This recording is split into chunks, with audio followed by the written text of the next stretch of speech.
भारत का जनता को थोड़ा समझना चाहिए। राहुल बाबा क्या बोल रहे हैं, एक बार देख लो, पहले सुन लो, उसके बाद जवाब हमारा सुन के जाइएगा। एंड तक देखिएगा, समझ में आ जाएगा। एक बात याद रखिए, भूलिए मत, आजादी में हम सिर्फ अंग्रेजों से नहीं लड़े, हम अंग्रेज और आरएसएस की विचारधारा के खिलाफ लड़े थे। ये चलो सच तो बता दिए, हिंदुत्व खत्म करने के लिए उस टाइम पे ये लोग लड़े थे, लेकिन हिंदुत्व खत्म नहीं हुआ था।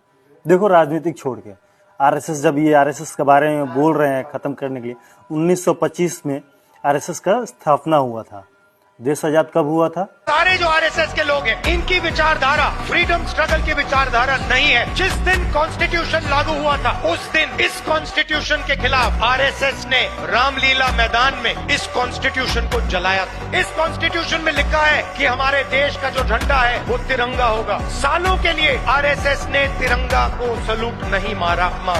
उस टाइम के हिसाब से क्या थॉट था, क्या नहीं था, उस टाइम के हिसाब से समझ सकते हो। उस टाइम पे ही पाकिस्तान बना था ना। पाकिस्तान फिर क्यों बना था? आज़ाद हुआ था एक, सब तो इसमें रहना चाहिए था ना, नहीं होना चाहिए ना अलग। बांग्लादेश अलग क्यों हुआ? तोड़ने वाला तो आपका ही घर का आदमी है ना।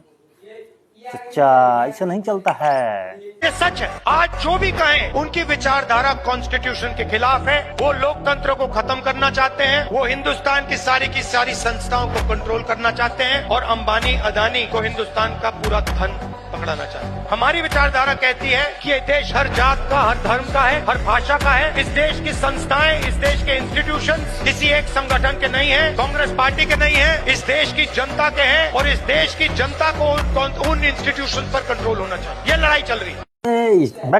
ये लड़ाई थोड़ी चल रही है, खुद का घर का आदमी को बचाना है इसमें।